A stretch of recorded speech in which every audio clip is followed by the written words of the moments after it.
Millions of Americans witnessing a once-in-a-generation event in the sky. The sun, moon, and earth coming into perfect alignment for a total solar eclipse. Thanks for joining us here for the news at 4. I'm Jane Monreal. Did you see it? The entire nation captivated today by today's great American eclipse, the path of totality stretching from Texas all the way up through Maine. The celestial event bringing people together to look up.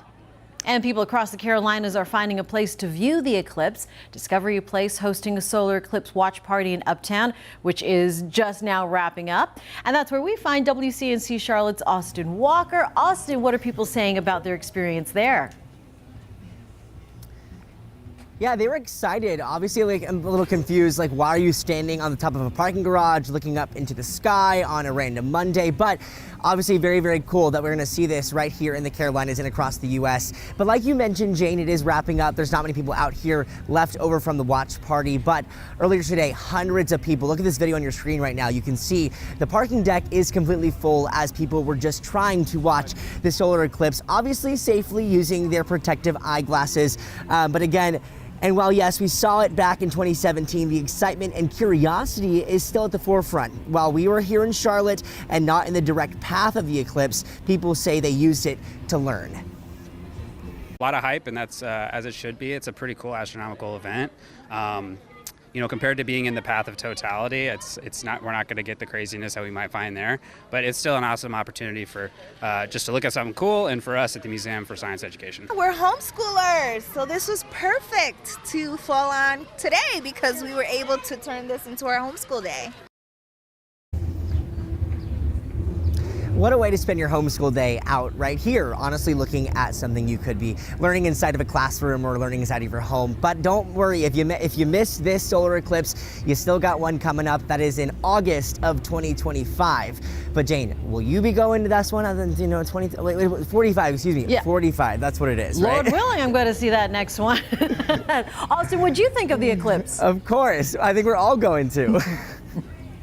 What'd you think of today's event? Right. Oh, I think of it, I thought it was really cool. I mean, I was back actually in Columbia, Missouri back in 2017. So I was actually sitting on the quad watching it with a lot of my friends and I was in like the actual like big path of it. So this one was still very, very cool. A lot of people fascinated by it. Overall, I think it was a good time for everybody. All right, I agree. All right, thank you, and enjoy the after party, I suppose, there at Discovery Place. Today, the Metrolina Association for the Blind making sure even those with visual impairments could enjoy the eclipse. This was done with the help of a device that converts light into sound. Organizers say this wasn't possible during the 2017 solar eclipse since the devices were in a prototype stage and not available to the general public. But this time, it helped more people take part in the event. But now they can actually have that whole experience, and we can just bring the community all together.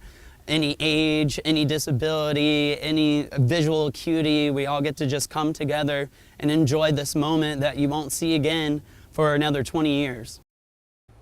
And meteorologist Brittany Van Voorhees joining us now with your star top. Love it. Nice and themed. Very nice. What did you think of today's event? So back in 2017, I actually was working at a TV station in Myrtle Beach, so we were in the path of totality. So I feel like I have a similar feeling to Austin. It wasn't as cool as when it's the total solar eclipse. Sure. You see that ring, you know, you can see behind us, but still really awesome to get out. And as Jane, you know, because we talk about this as we're personal friends, but you know, I'm really passionate about STEM education. So I think anything that gets kids, especially girls and boys, involved in really getting excited about science is a fantastic thing. Yeah, that's awesome. NASA actually launching some rockets as they took to today's eclipse and are looking to study today's eclipse. So what are the rockets for? What are scientists going to use that for? So the main reason why they put these out from Wallops Island, Virginia, is mostly to figure out what's happening in the ionosphere. That is the layer between the space and our lower atmosphere. And essentially what they're trying to figure out is when this sunlight dims, when we get a little bit less solar radiation, what kind of changes are there? This will eventually better be able to communicate, you know, model data for solar disturbances like solar storms, solar flares, which we know can impact our communication. So as the world as a whole becomes more, you know, communication and technology dependent, you know, if we were to have another, you know, like a widespread communication issue based on something that had to do with solar radiation. They essentially want to be able to better predict those in the future. Sure. And so the only time they can really do it is during these changes in solar radiation. Oh, fascinating. We had star-themed snacks for our viewing party at the station. So we did. Starburst moon pies. I was down for that. Yes. Appreciated that. Yeah. All right. Thank you, Brittany. And if you weren't able to see the partial eclipse at its peak, you can still go out and see the sun obscured by the moon.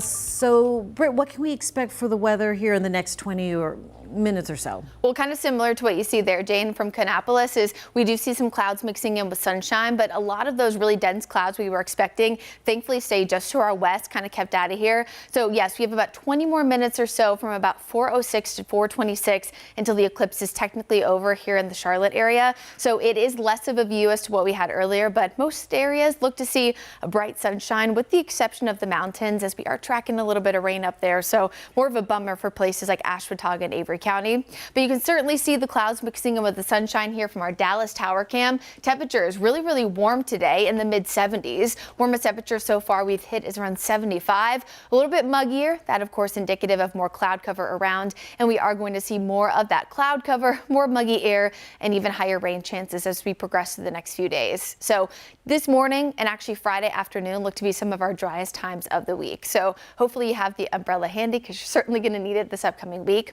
Here's a wider view here of satellite and radar. You can see a little bit of that rain forming up toward the mountains. We are mostly dry here in the Charlotte area for most of this evening, but notice as we enter into tomorrow morning, we are going to be monitoring that opportunity for rain. So you don't need it tonight unless you're in the mountains, but you certainly do need that umbrella as we kick off tomorrow morning.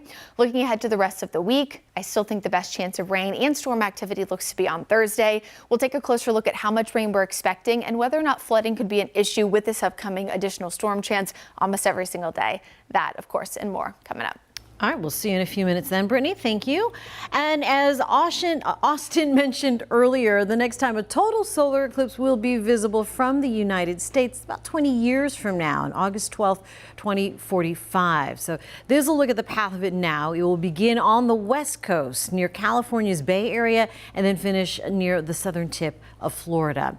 But we're going to have to wait even longer for the next time we see totality in Charlotte. The next time a total solar eclipse will be visible in the Carolinas is May of 2078. Tonight at 8:30 on WCNC Plus, we're sharing highlights from today's total eclipse, including views from the path of totality. So just take out your phone and scan that QR code you see on your screen, and that way you can watch on your favorite streaming platform.